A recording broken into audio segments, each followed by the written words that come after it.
마음을 다하고 성품을 다하고 힘을 다하여서 여호와를 사랑하라.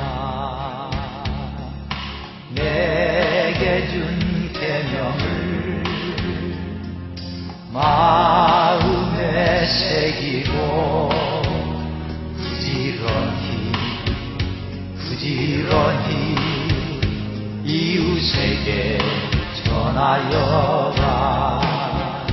그러면 내가 짓지 않은 큰 집을 주리라. 내가 심지 않은 밭씨를 먹게 하리라. 그러나 한 가지 잊지는 말아라. 죄인된 우리를 구원하시. 봉독하도록 하겠습니다. 마태복음 5장 17절에서 20절 말씀입니다. 마태복음 5장 17절에서 20절 말씀입니다. 내가 율법이나 선지자나 폐하러 온 것줄로 생각하지 말라. 폐하러 온 것이 아니요 완전케 하려 함이로라. 진실로 너희에게 이르노니 천지가 없어지기 전에는 율법의 1.1획이라도 반드시 없어지지 아니하고 다 이루리라. 그러므로 누구든지 이 계명 중에 지극히 작은 것 하나라도 버리고 또 그같이 사람을 가르치는 자는 천국에서 지극히 작다 일컬음을 받을 것이요 누구든지 이를 행하며 가리키는 자는 천국에서 크다 일컬음을 받으리라. 내가 너희에게 이르노니 너희 의가 서기관과 바리새인보다 더 낫지 못하면 결단코 천국에 들어가지 못하리라. 아멘.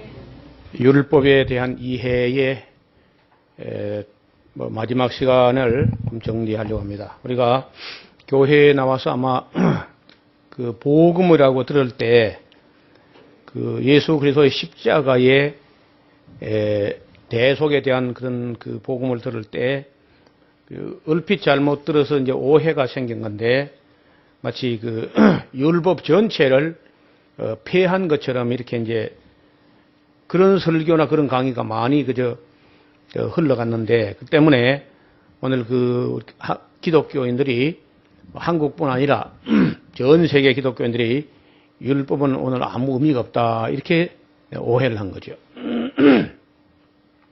그 인도네시아에 있는 기독교 지도자들도 똑같이 율법은 다 폐했는데 뭐 또 율법을 이야기하느냐 이런 인식을 갖고 있다는 거예요. 그래서 오늘 이제 이 말씀을 잘 살펴보시면은 왜 이런 말이 나오게 됐는지 한번 다시 재점검이 될 텐데 예수님께서 오셔서 그 사역을 하실 때 보면은 당시에 그 바리새인들, 서기관들, 율법학자들 이런 사람들의 그 율법에 대해서 철두철미하게 살아가는 어떤 그런 모습하고는 전혀 다르게 예수님이 아주 자유하게 했습니다. 제일 이제 드러나는 게 뭐냐면은 예수님이 그 율법을 안 지키는 것처럼 보인 게 뭐냐면은 안식일. 그 안식일에는 아무 노동도 하지 마라 이제 이렇게 돼 있는데 그걸 유대인들이 너무 과잉 해석해 가지고 막 안식일에 걸어갈 수 있는 거리는 몇 규빗까지냐 몇 메다까지 우리 요즘 같은 메다 하면 몇 메다까지 걸어갈 수 있느냐 그럼 통 안 걸어갈 수 있느냐 걸어가는데 몇 메다 이상은 걸어가면 안 된다. 그래서 안식일에 어떤 짐을 어떤 물건 무게가 나가는 어떤 짐을 이렇게 이제 옮겨 놓으면 되느냐 안 되느냐 심지어 안식일에 전기 스위치를 올리면 되느냐 안 되느냐 요즘도 그래요. 요즘도 그래서 엘리베이터의 그 버튼을 누르는 것은 일 아니냐 이것은 예수님께서 아니 하나님께서 안식일에 그 아무 노동도 하지 마라 하는 거 아무 상관도 없는 일이거든, 그게요. 그래서 예수님께서는 뭐 그런 그 안식일의 본 뜻하고 다르게 쓸데없이 과잉으로 규제된 그런 거 예수님 전혀 안 지켰어요, 그런 거예요. 어려서부터 안 지킨 거라. 그래서 예수님은 정말 참 누가 볼 때 자유롭게 이렇게 신앙생활을 하시는데 심지어 그 형제간들이 볼 때도 예수님이 너무 불경건하다. 저렇게 안식일을 갖다 마구 범할 수 있느냐. 이렇게 이제 인식이 돼가지고 그러면 이제 목수일 할 때는 뭐 혹시 말이죠. 이제 말하자면 목수일 할 때야 그런 식으로 살았다 할지라도 공생에 들어가서면 좀 율법을 지켜야 될 게 아니냐. 이런 생각을 가지고 있었는데 예수님은 어릴 때나 뭐 그 다크서나 공생에 똑같이 그 진리에 대해서만 진리를 따라갈 뿐이지 인간이 만든 막 과잉 해석된 어떤 그런 규제에 대해서는 개의치 않고 그냥 자유한 겁니다. 그래서 제자들 가운데 은근히 좀 오해가 있는 거예요. 아, 예수님 볼 때 그럼 뭐 율법은 이제 폐하는가? 이런 생각이 들 정도로 예수님이 자유하니까 예수님께서 오늘 이 말씀 하신 거예요. 내가 5장 17절에 내가 율법이나 선지자나 폐하러 온 줄로 생각하지 말라. 폐하러 온 것이 아니고 완전케 하려 함이로라.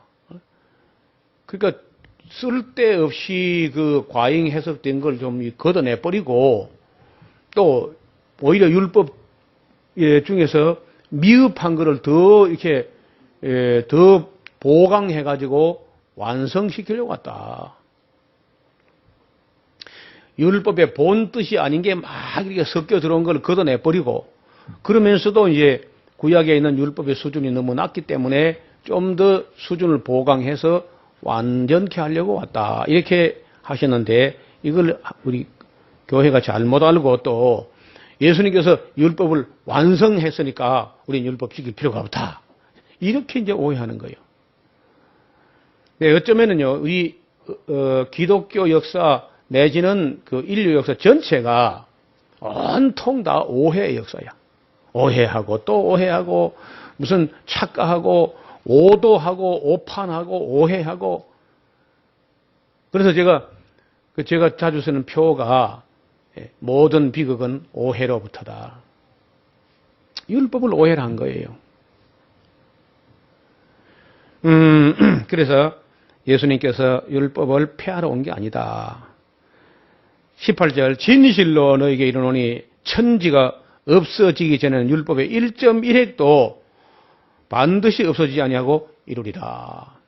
율법이 없어진 게 아니란 말이에요. 그 다음에 근데 이런 걸 갖다가 이제 이 어설픈 그 얼치기 복음주의자들은요, 주여 그런 말 하면 안 됩니다.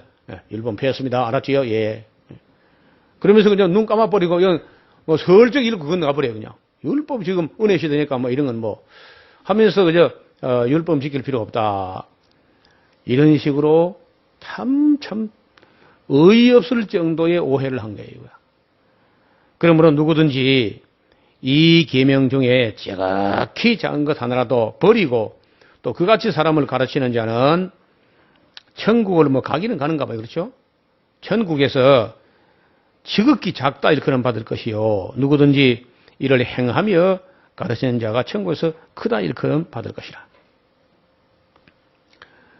그래, 선택되고 예정된 사람들이 구원을 받기는 받는 것 같은데 천국을 가기는 가되 하나님 말씀, 율법, 계명, 법도 이런 것 중에 뭘 자꾸 빼고 자기 편리한 대로 가르치고 뭐 이렇게 하면은 천국 가기는 가도 지극히 작다 일컬음 받을 것이고 이걸 성실히 행하면서 가르친 자가 천국에서 크다 일컬음 받을 것이다. 내가 너희에게 이르노니 너희 의가 서기관이나 바리새인 맛도 바리새인보다 더 낫지 못하면은 결단코 천국에 들어가지 못하리라. 그러니까 우리가 언제 그 율법으로부터 자유하냐 하면요. 율법이 요구하는 것보다 훨씬 더 높은 수준 산상보훈을 보훈에 그 준하는 그런 율법을 지킨 사람에게 구약 율법은 할 말이 없습니다. 구약 율법보다 훨씬 더 높은 수준을 지킨 사람에게 수준 낮은 율법이 와서 무슨 말 하겠어요. 근데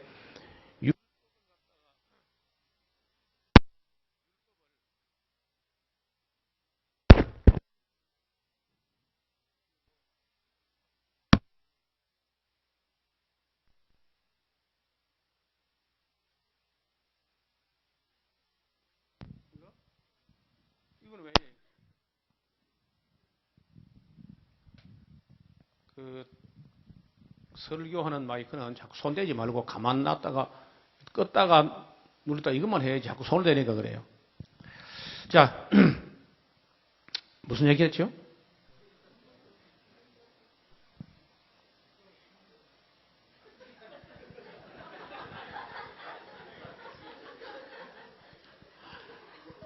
큰일 났네. 바리새인들보다는 우리가 훨씬 더 경건하게, 더 성실하게, 더 정직하게, 더 아름답게, 더 선하게 이렇게 살아야 된다는 거죠. 너희의 의가 율법학자, 서기관, 바리새인 맛도 못해가지고 결코 천국 들어가지 못한다. 이런 것도 그냥 예사로 주여 우리 믿음으로 갑니다. 알았죠? 그냥 이게 제멋대로 그냥 예수님 말씀을 전부 제멋대로 자기 편하게 아전인수격으로 해석을 해버리고 가능하면 그저 부담 없는 신앙생활을 하려고 편한 예수, 쉬운 예수, 그저 율법 없는 예수 이렇게 이제 하다 보니까 기독교인들의 삶이 아주 타락하고 부패하고 변질되고 경건하지가 않고 또 성실하지도 않고 그래서 문화가 오늘날 이 기독교 문화는 완전히 세상 문화를 따라가가지고 뭐 타락할 대로 타락해버린 그런 모습을 보여주니까 세상 사람들이 교회를 많이 염려합니다. 어쩌다 우리가 이렇게 됐겠어요. 그리고 제가 가끔 드리는 말씀인데 이 율법 중에 폐한 게 있긴 합니다. 근데 여기 성경에 율법을 폐한다. 근데 어느 부분을 폐한 것이지 또 폐할 때는 폐할 만한 이유가 있어서 폐한 게 있습니다. 근데 영원히 폐하지 않는 법이 있다는 것도 신학교서부터 전혀 구분도 못 해본 채 그런 언급도 못 해본 채 이게 나옵니다. 다. 신학교에서 7년을 공부했는데 학부 3년, 신대원 3년, 학부 4년 MDB 과정 3년, 7년을 공부했는데도 목사 고시에도 이거 안 나옵니다. 율법을 어느 부분만큼 폐했는지 어느 부분만 영원한지 이런 거 구분하는 얘기가 언급도 안 된 채 나와요. 그러니까 도대체 율법에 대해서 어떻게 우리가 이해해야 될지를 아무도 이게 언급이 안 된 채 나오는 거예요. 그러니까 성도들은 말할 것도 없죠. 그리고 이제 이 어중제비 복음주의라는 사람들이 아주 교회를 잘못되게 오도했다는 거예요. 그래서 오도하니까 오해하고 오판하고 그리고 오류가 막 나오는 거죠. 잘못되고 계속 잘못되는 거예요.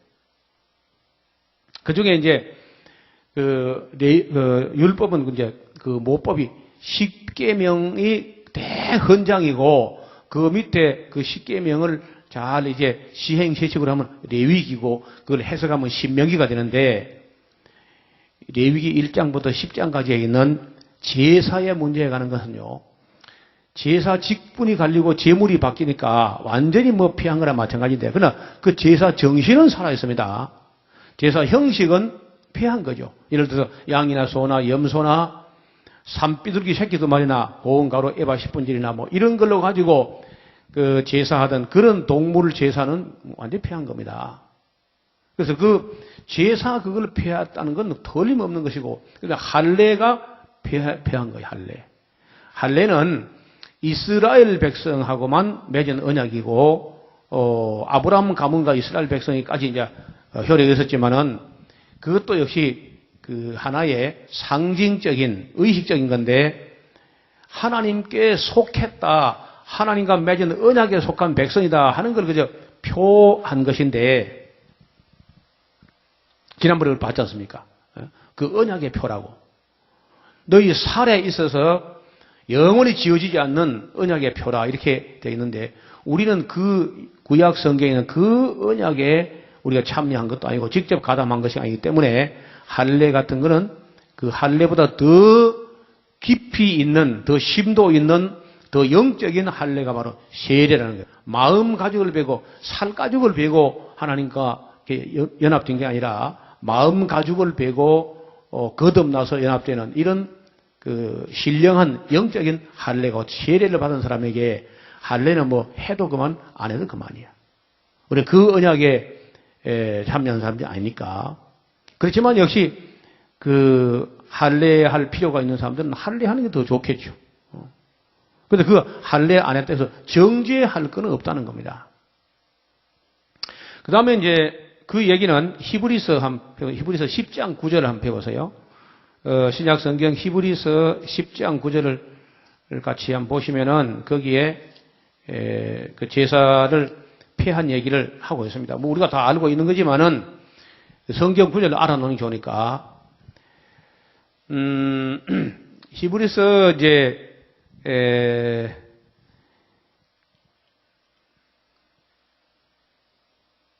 10장 뭐 1절부터 보는 게 더 좋겠어요.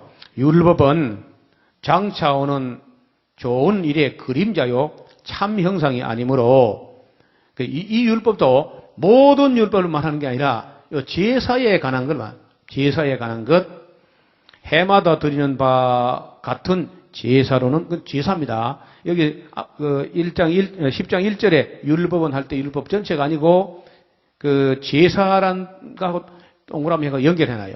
이런 걸 분별을 못하니까 율법은 다 그림자다 이렇게 해서 또 오해를 하는 거예요. 율법은 율법 안에 있는 제사 문제는 참 형상이 아니기 때문에 해마다 드리는 바 같은 제사로는 나오는 자들을 언제든지 온전케 할 수가 없었다. 그렇지 아니하면은 섬기는 자들이 단번에 정결케 되어서 다시 죄를 깨닫는 일이 없어야 되는데 어찌 그렇다면 어찌 드리는 일을 그치지 아니했으리로. 그러나 이 제사들은 해마다 죄를 생각나게 하는 것이 있나니, 이는 왜 자꾸 생각이 나냐 하면은 염소와 황소와 염소의 피가 능히 죄를 없이 하지 못합니다. 여러분, 사람이 지은 죄는요, 사람의 피로서만 이게 속죄가 되는 거지, 염소나 송아지 피 가지고는 그 값싼 걸 가지고는 지워지지 않는다는 거예요. 그것도 우리가 이 죄 없는 사람의 피라 해야 되지, 똑같은 죄인의 피 갖고는 속죄가 안 돼요. 비장이가 빚을 진 상태에서 빚을 또 갚으려면 또 빚내가 갚아야 되니까 죄를 진 사람, 남의 죄를 위해서 십자가를 질 수가 없다고 말이에요. 그래서 염소나 송아지 피 갖고는 죄를 없이 하는 게 아니고 죄를 생각나게 해가지고 나는 해마다 죄인이야 하고, 어떻든 참 내 죄를 속죄할 피가, 예수님 피가 오실 때까지 우리가 1년씩 형을 계속 집행유예 연장을 받아가지고 예수님 올 때까지 그 생명줄이 끊어지지 않게 하는 그런 정도밖에 역할이 없는 거예요.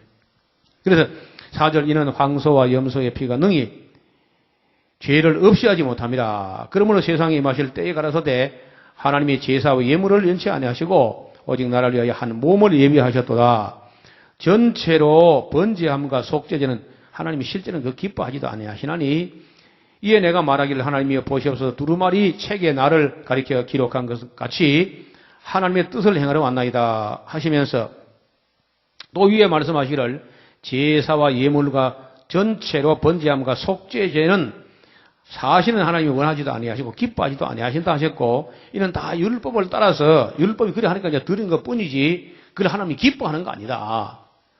그 후에 이제 말씀하시기를 보시옵소서 내가 하나님의 뜻을 행하러 왔나이다 하셨으니, 그 첫 것을 폐하시면 하는, 첫 것을 폐한다, 이 첫 것이 율법 전체가 아니고 그 첫 번째 제사를 말하는 거예요.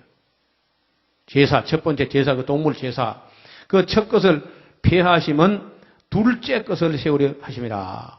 그래서 이 복음주의자들이 얼핏하고 참 뜻도 모르는 사람들은요, 둘째 것은 뭐냐? 복음이다. 첫째는 율법이고, 그 율법은 폐하고 복음은 남아있는 거다. 이렇게 하니까 율법은 예사로 이제 집어 던지게 되는 거죠. 아니고, 제가 볼 때 아니고, 그 율법 중에 제사, 첫 번째 제사는 동물 제사고, 두 번째 제사는 하나님의 아들, 흠도 없고, 점도 없는 예수 그리스도의 그 피로 드리는 제사. 우리 죄를 정말 영원히 단번에 없애버리는 그 제사, 제사를 첫 번째, 두 번째 하는 것이 율법 전체를 첫 번째, 두 번째 하는 게 아닙니다. 이 동물 제사가 온전치 못하기 때문에 예수님께서 그 제사를, 온전한 제사를 드리기 위해서 오신 것이지 율법 전체를 폐한다 그런 거 아니라는 겁니다.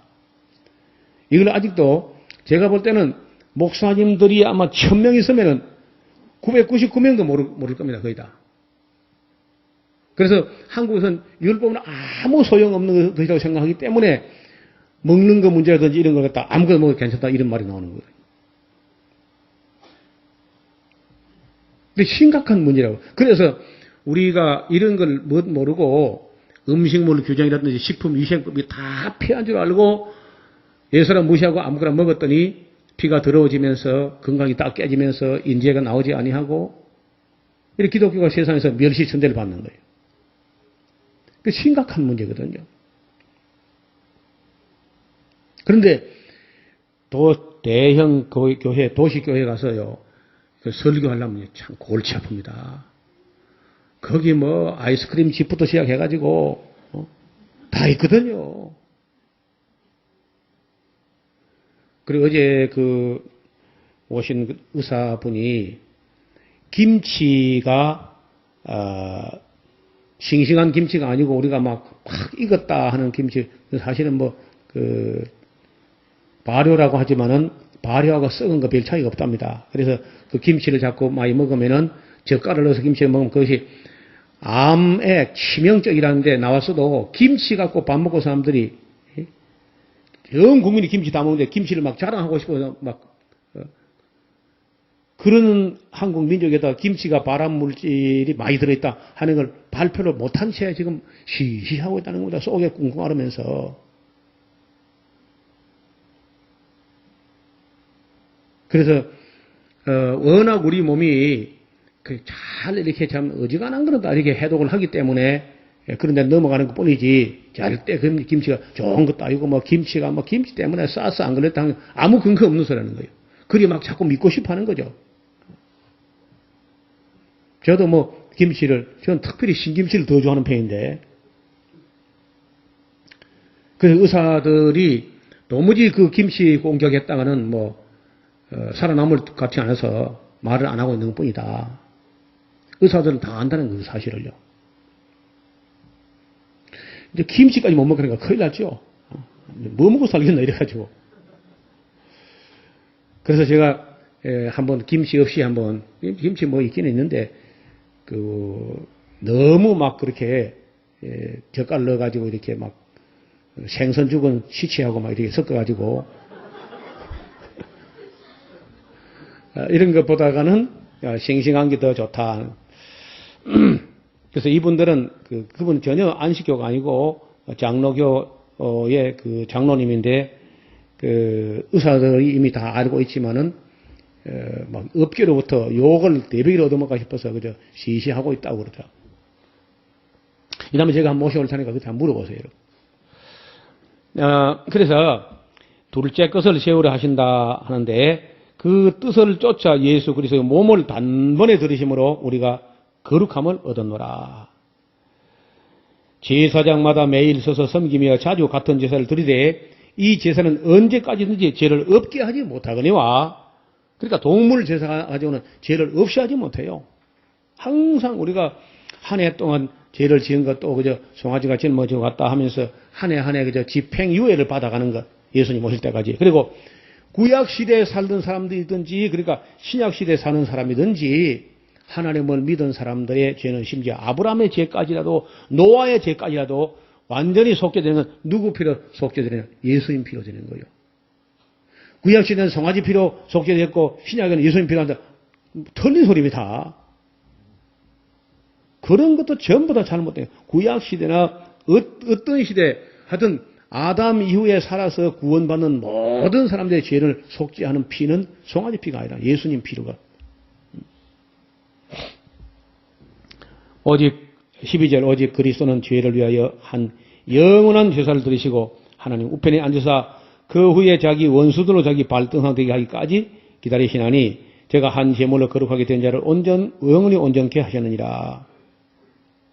또 성령이 우리에게 증가하시되 주께서 가라사대 그날 후로는 저의 시를 언약이 것이라 하시고 내 법을 저희 마음에 두고 저희 생각에 기록하리라 하신 후에 저희 죄와 저희 불법을 내가 다시 기억지 아니하리라 하셨으니 이것을 사하셨은즉 다시는 죄를 위하여 동물을 가지고 제사드릴 것은 없다. 이게 10장 전체가 하는 말이 10장까지 하는 말이 율법 전체를 폐했단 말이 전혀 아니고 제사 문제를 폐했다는 거예요.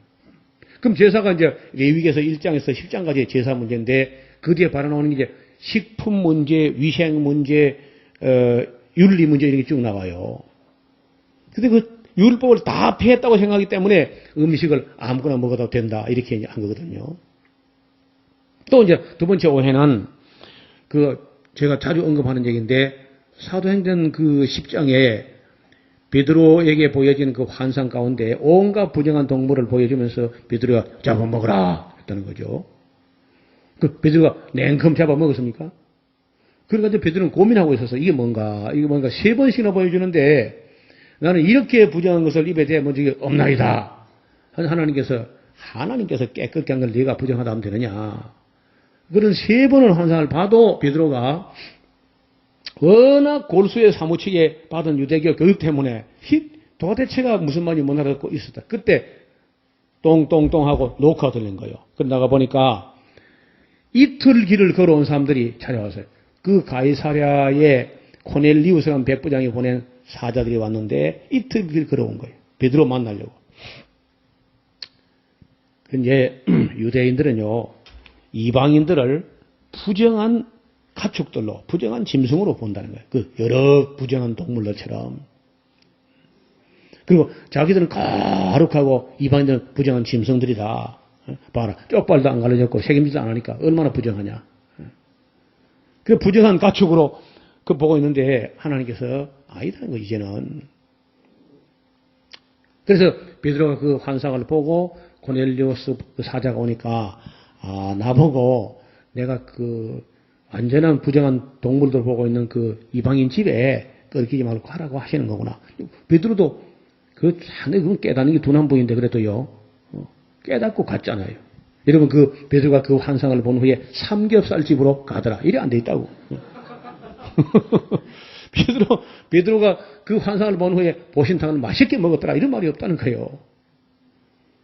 그 고넬료 집에 끓이지 않고 갔다는 거 아니에요. 아니 그 정도도 성경을 못 보면 곤란하다는 거예요. 그 다음에 사도행전 15장에 예루살렘 총회에서 할례 문제 때문에 그 안디옥 교회에서부터 이제 문제가 발단했는데 그 예루살렘 총회에 와서 사도들과 장로들이 모여서 결정할 때 그때 할례 문제뿐 아니라 부연해서 특히 금할 것을 규정합니다. 특히 금할 게 뭐냐? 이방인 중에서 죽게 돌아온 자를 괴롭게 하지 말고 할례가 안 봐도 괜찮고 그러나 반드시 피를 먹지 못하게 해라. 그리고 피만 안 먹는 게 아니라 피를 빼지 못하고 죽어버린 동물이 있어. 목매어 죽인 거. 그러니까 올감이 나가지고 돼지나 사슴이나 이런 게 죽었으면은 당장 피를 안 빼면 피가 고기 속에 굳어져 있다는 거예요. 그리고 피와 목매 죽은 거 먹지 말게 하고 음행을 멀게 하고 우상의 제물을 함부로 우상 앞에 절하고 그 제물을 먹고 그런 짓만 하지 않으면 이에 상금은 잘 되리라. 그리고 그 외의 거는 다 각 해당마다 모세의 글을 가르친 사람이 있으니까 그들 말들을 잘 들으면 된다. 그럼 음식물 규정 같은 건 이미 모세의 글을 가르친 사람이 있으니까 그게 준해서 순종하면 된다. 이에 상금은 잘 되리라. 그래 돼 있거든요. 전혀 거기에 아무거나 먹어도 된다 그런 거 없습니다. 그 다음에 이제 하나님께서 내신 식물이 다 선한 것이니까 기도함으로 감사함으로 먹으면은 다 거룩해진다 하는 것도 돼지고기 놓고 기도하는 것이 아니고 보신당 놓고 기도하는 것이 아니라고. 그게 양고기인데 우상에게 제사를 한번 드렸다가 다 못 먹어서 시장에 내다 파는 걸 누가 하는 말이에요, 그게. 전혀 성경 어디에도 창세기부터 계시록까지 어느 한 권에도 개고기나 돼지고기, 메기, 뱀장어 먹어도 괜찮다. 그러면 한 절도 안 나오는 겁니다, 그게. 그리고 창조 원리에 아침에도 말씀드려도 에덴 동산에서는 전혀 동물성은 거의 안 들어있다고요. 노아 홍수 후에 딱 하니까 이제 허락했지만은 그로 인해서 수명은 급격히 줄어들었고, 그리고 이스라엘 백성들에게 나올 때는요, 가래라.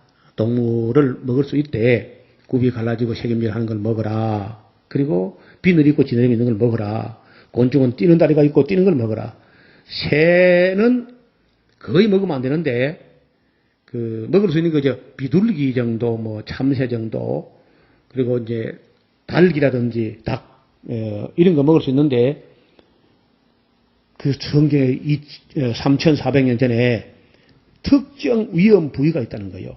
어떤 내장이든지 내장을 먹으면 안 된다. 특히 콩팥 근방에는 기름을 먹지 마라. 뭐 이런 말도 있고, 동물성 지방질을 못 먹게 하는 거죠.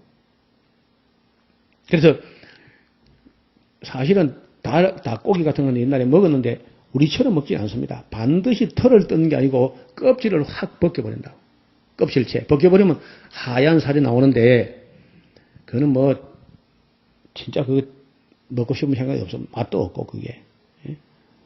그냥 푸석푸석한 게 무슨 맛을 먹여요. 양념 없으면 먹도 못하는 거야.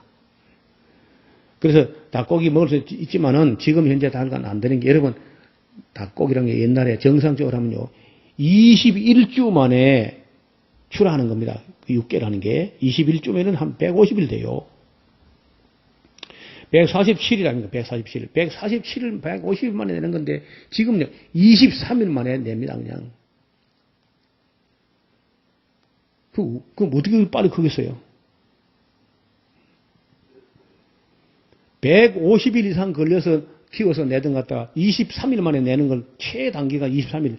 그럴 때는 영양제라 하면서 이름을 영양제를 짓습니다. 참 듣기가 아주 부드럽죠. 사실은 성장 호르몬이에요.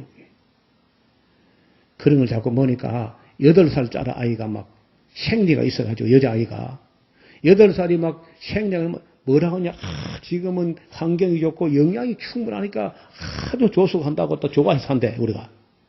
근데 문제는 그렇게 일찍이 8살짜리가 생리가 생기니까, 생리가 생기면 다 컸다는 걸 의미하거든요.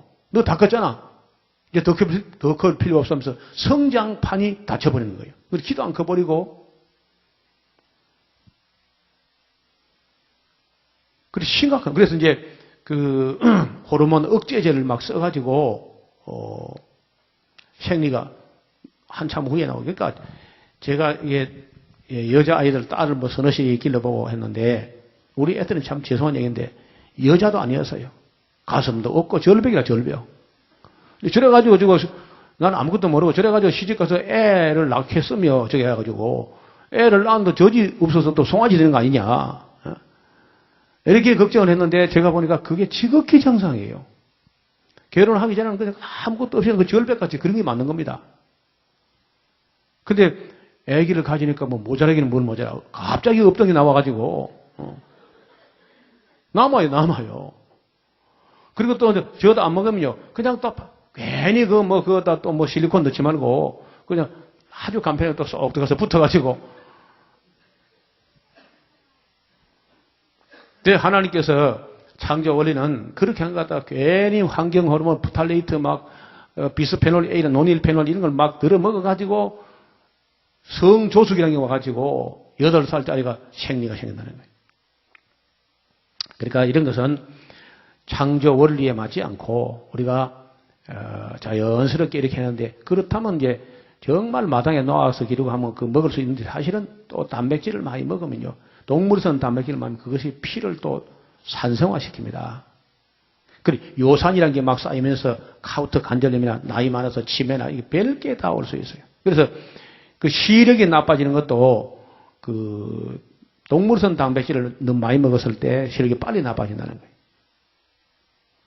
그러니까 여러분이 가지고 있으면 팔기나 하고 먹지는 않아.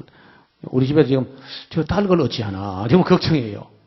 마당에 있는 거는 좋은데, 그래, 저보고, 계란을 갖다 이제 따끔히 하나씩 먹었는데, 한 개도 먹지 말라는 거예요. 계란이 그게 단백질이 너무 많고, 그 지방도 너무 많고, 그 달게 있는 지방은 우리 몸에 잘 안 돌아가는 지방이거든요. 그 체온이 42도 정도 돼야 돌아가는 그런 기름이니까 닭고기를 먹으면 안 된다는 거예요. 오리하고 닭은 41.5도야, 체온이. 우리 몸이 36.5도라 하지만 그건 심부 온도, 몸속에 그렇고, 우리 팔은 33도고, 무릎팍은 31도밖에 안 나오니까 10도나 차이 나는 거예요. 닭 온도하고, 닭이랑 오리는 뭐 오리털 침낭을 갖고 있으니까 몸이 따뜻한 거 이게. 그래서 날개 쭉지 안에 너무 뜨겁습니다, 지금요. 거기서는 잘 돌아가는 기름인데, 우리처럼 몸이 차가운 사람에게는 이게 안 돌아가는 거예요. 그러니까 머리가 나빠지고 하품이 나고 공부도 못하고 범사에 짜증나고 이제 그런 거예요. 통닭 먹으면 인생을 통째로 버립니다, 그냥. 일절 그 통닭 같은 거 사오지 않도록. 뭐, 제가 찍어도 안 되고, 얘가 찍어도 안 되고, 그건 안 되는 거니까. 그래서 이런 음식에 가는 것이요. 우리가 조금만 공부하게 되면은 창조 원리라든지, 레위기의 원리라든지, 사도행전 원리가 다 깨끗이 정리가 됩니다. 그래서 닭고기를 먹되, 예를 들면 평소에 참 건강한 사람일 경우에 그냥 하니까 그 떡고기 너무 맛이 없다. 그래서 뭐 조금 닭고기 넣는다. 괜찮아요. 뭐 그것 때문에 뭐 그거 가지고 시비하거나 그게 뭐 율법 범한 거 아니고 괜찮은데 성장 호르몬을 너무 많이 쓰기 때문에 성장 호르몬을 1달러치를 쓰면은 30달러에서 40달러 이상 유익이 온다는 어떤 정신 나간 사람이 그걸 안 쓰겠어요. 생산성이 그리 빠르고 자금 회전이 빠른데 그러니까 그런 상업주의가 만든 거는 그럴 수밖에 없고 쇠고기도 아마 여러분 옥수수의 습격 보셨으면 아시겠지만 정말 풀 먹고 자란 쇠고기는요. 그 버터도 우리 건강에 좋고 오메가6, 오메가3 균형이 적당해가지고 오히려 그걸 먹었는데 하루에 1kg를 먹었는데 500g 1kg를 먹었는데 살이 솔솔 빠진다는 거 아닙니까? 근데 옥수수를 먹여서 기른 소는 거의 다 오메가6하고 오메가3가 11대 1이 돼버리니까 우리 몸에서 안 빠지는 거예요. 그게 이제 이른바 마블링이 돼가지고 아주 일급고기라고 한국 사람 속에서 제일 많이 팔아먹는. 절대로 소는 옥수수를 먹어서 안 되는 동물인데 그걸 먹인다는 거예요. 근데 그게 그럼 뭐 미국산 소만 먹이느냐. 제가 볼 때 한국 소살에도 옥수수 들어가 있는가 그때 보니까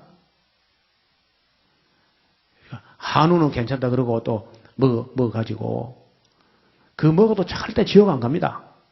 근데 빨리 노화가 된다든지 혈관이 나빠진다는 거예요.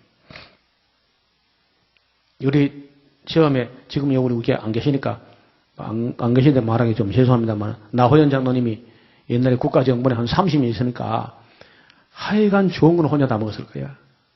어지간하면 다 무료고 뭐 대접 받으면서 그래도 굽고 또 그래서 처음에 성경 강좌 왔을 때 음식 얘기하니까 그냥 듣도 보도 못하는 소리거든요. 저 왜 자꾸 이 신약 시대 와가지고 목사가 자꾸 음식 가지고 시비하나 먹는 거 가지고 기분 나쁘게 시비하느냐 뭐 이런데 어느 날 골프장에 있는데 가슴이 쥐어 뜯도록 아픈 거예요.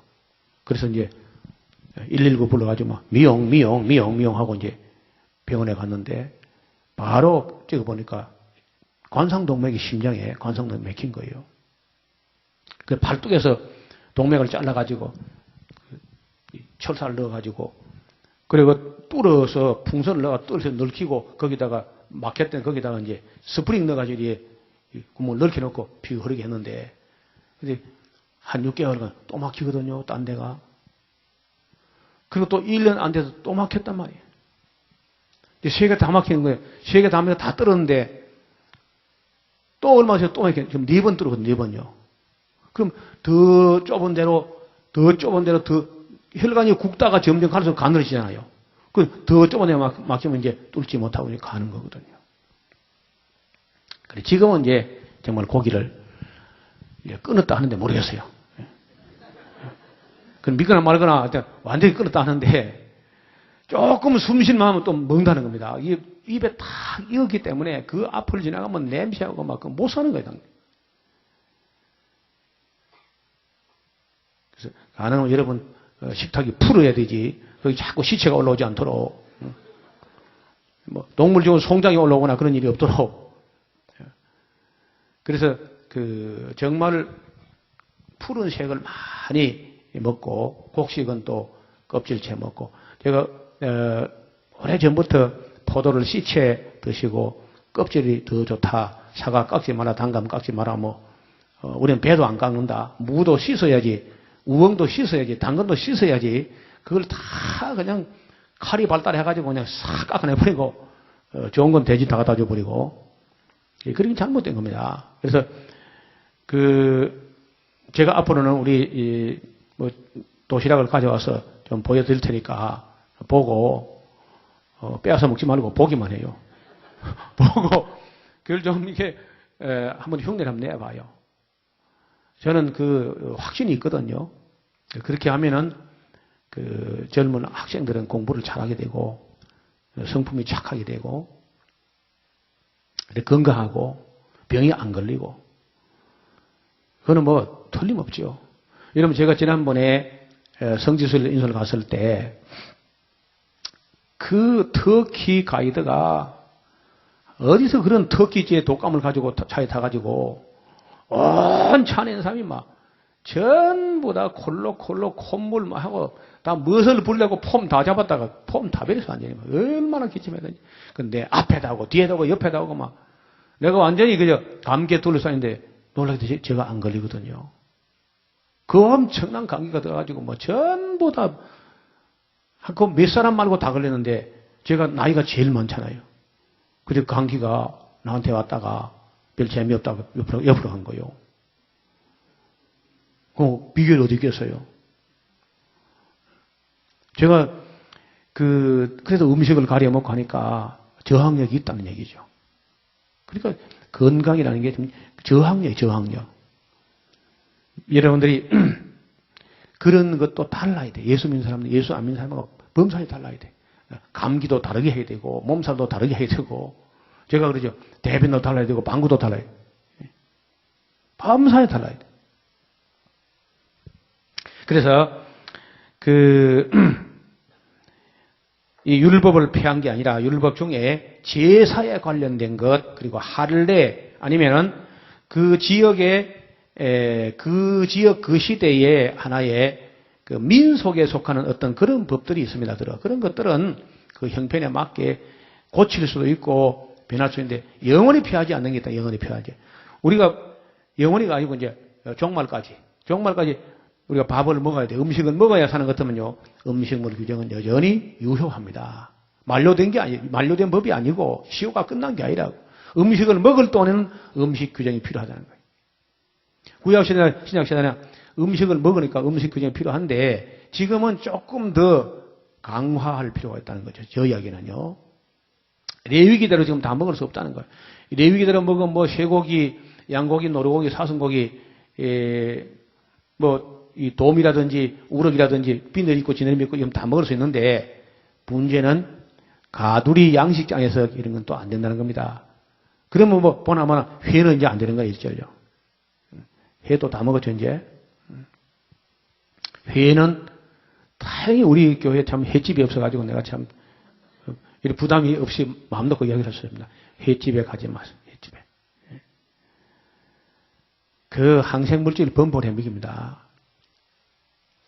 양식한 거는 다 그럴 수 있다는 거죠.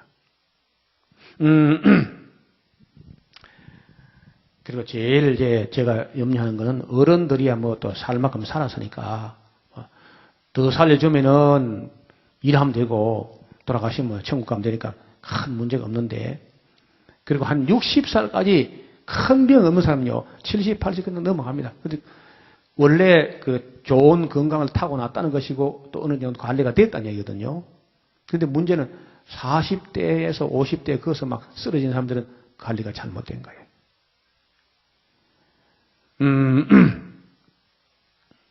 제가 전에 한번 이야기했죠. 밀양 모안에 가니까 어떻게 동네에 이 중풍 환자가 많은지 그냥 골목에 가면요 이상하게 걷는 사람이 많은 거예요. 여기 폼이 이렇게. 왜 이 동네가 이런가 했더니요. 물이 나쁜가 했더니 물은 또 1급수라네 물이요. 지하수가. 그래 알아보니까 거기 그 유명한 밀양 돼지국밥이 있는 거예요. 삼형제가 그래 가지고 뭐 빌딩을 지을 정도 돈을 많이 벌었어요. 그래서 제가 그래서 일부러 그 한 접시 시켜 먹어봤어요. 이게 얼마나 맛있어가지고 사람들이 이게 많이 몰려. 점심 때는 줄을 서야 되는데 가서 먹어보니까 그게 맛있게 하더라고요. 또 갈라 또 누가 또. 나 그거 맛있게 하는 거요. 일단 돼지 냄새가 하나도 나지 않고 부드러워요. 그리고 따뜻하게 해내는데 소스도 뭐 간장을 조금 달게 해가지고 뭐 이렇게 하는 것 같은데 재료도 더 하는 게 없는 거예요. 그러니까 돈을 벌 수밖에 없죠. 근데 그 밀양 그 무안이라는 게 청양초란 고추가 전국에 생산의 70% 그 면에서 나오는데 그 고추돈 때문에 밀양 무안 그 단위 농협이요. 1년에 400억 이상이 들어요. 그 안에 고추 판 돈이. 그러다 보니까 아침도 하우스에서 시켜 먹어요. 점심도 물론 시켜 먹습니다. 저녁은 당연히 시켜 먹는 거고. 그리고 하루 세 끼를 다 시켜 먹는데 돼지고기 빠지는 일이 없는 거라. 그러니까 그 하루 이틀 다가 계속 먹으니까 전부 고지혈증에다 내가지고 중풍이 걸려가지고 그렇게 그 뭐 심부름 시간에 똑같아요. 그래서 제가 뭐 가서 처음에 가서 내일기 강좌를 하면서 정육점 금종령을 내렸습니다.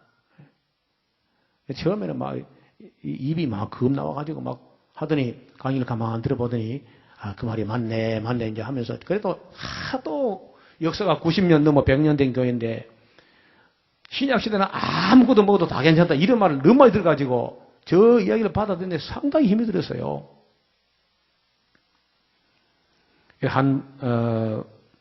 예배당 바로 앞집에 한 가정이 살았는데 부부가 다 중풍인 거예요. 그러니까 60대 후반 정도인데 부부가 다 중풍이라. 그렇다고 뭐 치명적이지도 않고 영감님도 뭐 말이 좀 어눌한 정도지 뭐 걸어다니고 자전거 타고 다니고 그렇고 부인도 좀 이렇게 완전 자유롭지 못하지만은 그래도 걸어다니고 이제 이러는데 문제가 뭐냐? 채소를 안 먹는 거야 이제 이분들이 보니까 채소를 안 먹었던 것 같은데 변비가 얼마나 심한지 보름에 화장실 한 번 가는 거예요. 보름에. 그러면 속에서 가스가 차가지고 막 부르거리고 괴로워서 막 그리고 화장실 한 번 가면 막 그러니까 그거 가서 힘쓰다가 이제 터지는 거거든요. 그래서 제가 신방을 가가지고 변비가 그리 심하냐고 그래 심하다. 어느 정도 심하냐니까 보름에 한 번 간대요. 그 말 듣는 게 내가 막 가슴이 답답하더라고.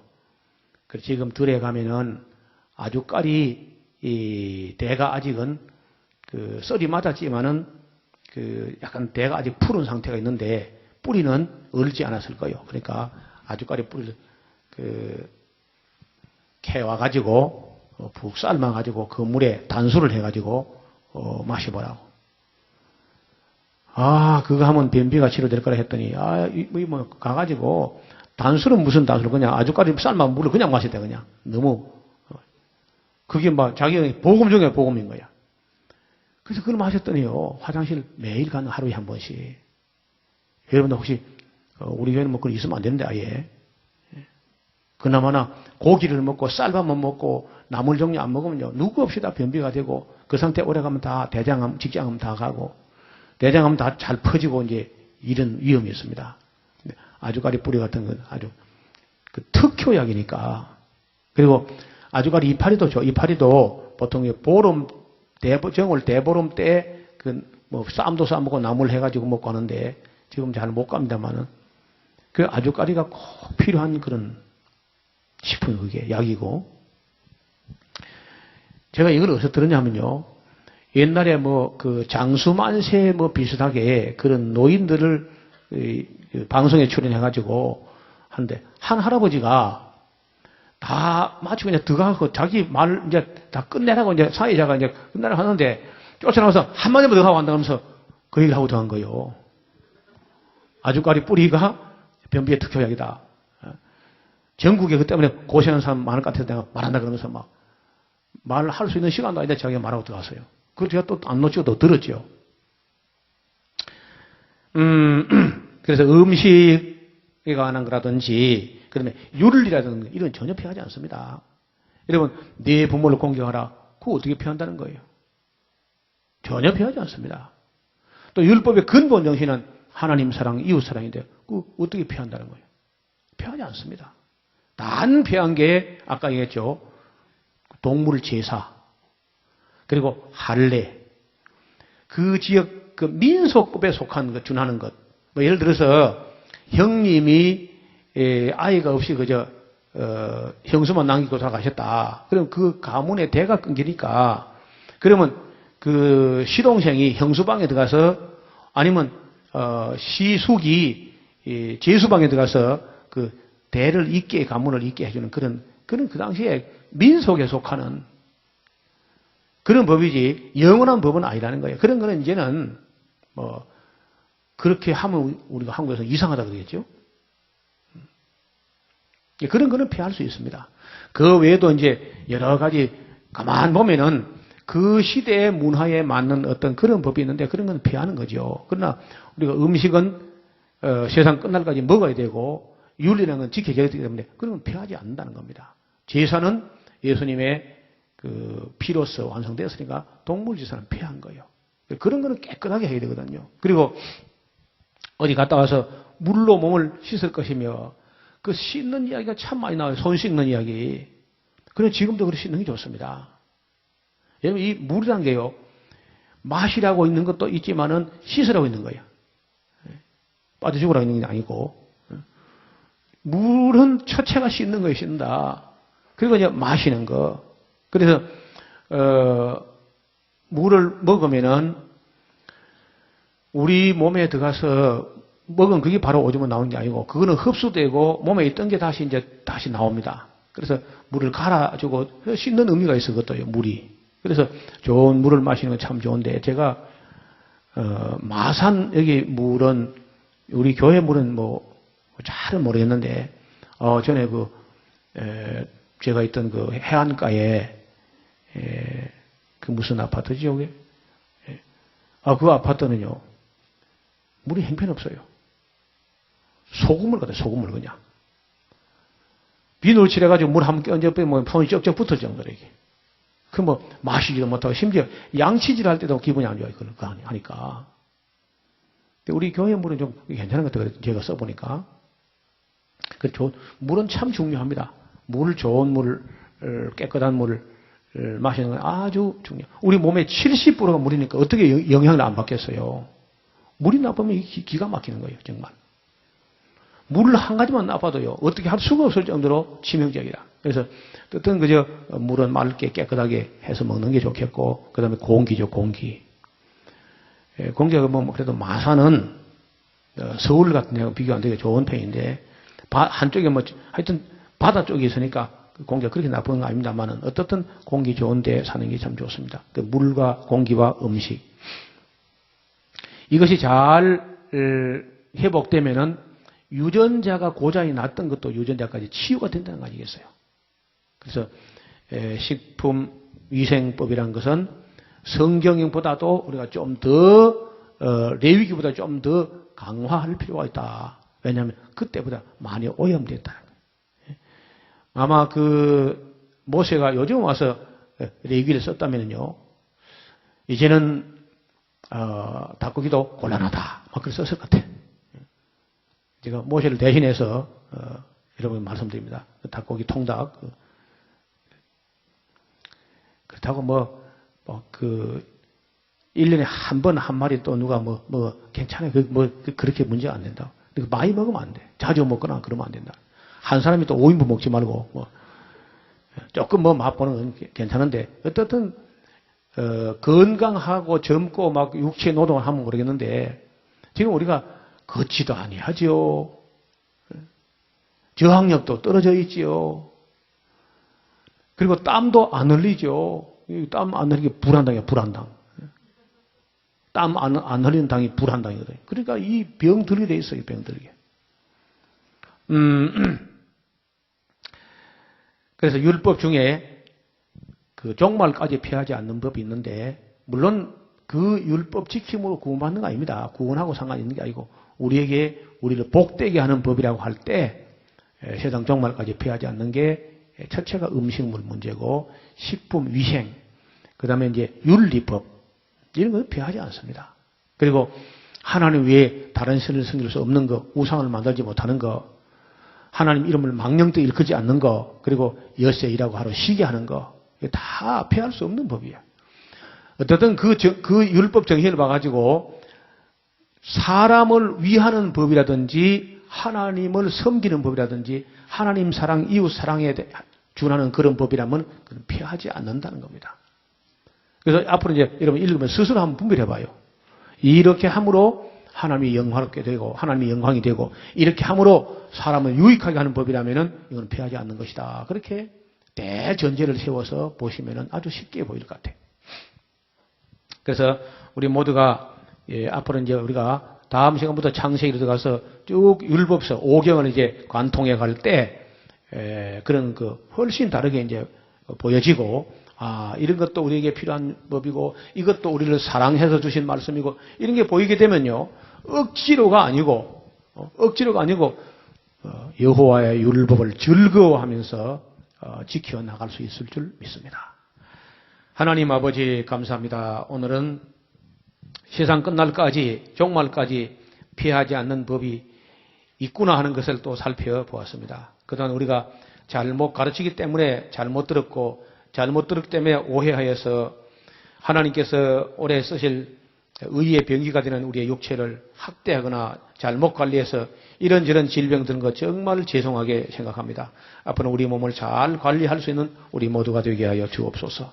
예수님 이름으로 기도하옵나이다. 아멘.